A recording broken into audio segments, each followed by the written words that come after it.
মাননীয় speaker, doctor Yunus বাংলাদেশের সম্পদ না পৃথিবীর সম্পদ। আমি দেখেছি আমাদের মাননীয় পররাষ্ট্রমন্ত্রী বলেছেন this will not affect our relationship, বহির্বিশ্বের সাথে আমাদের সম্পর্কে। ঠিক তার পরের দিনই জন কেরি বলেছেন উই আর কনসার্নড। 23 জন কংগ্রেসম্যান বলেছেন উই আর কনসার্নড।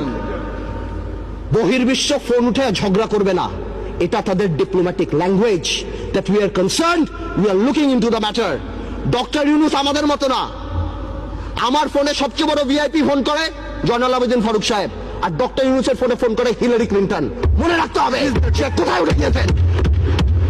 ডক্টর ইউনূসের এই ব্যাপারটা অ্যামিকেবলি সেটেল করা যেত। আই হ্যাভ উইটনেসড ইট। আমি নিজেও দেখেছি বিবিসিতে হোয়াইট হাউস স্পোকসম্যান বলছে we are deeply concerned, this is Yunus allergy. আমি জানি অনেকে বলতে পারবে এটা আমাদের সার্বভৌমত্ব, আই ক্যান আন্ডারস্ট্যান্ড, এটা আমাদের সার্বভৌমত্ব, কিছু একটা ব্যালেন্স নিড টু বি ড্রন। এখন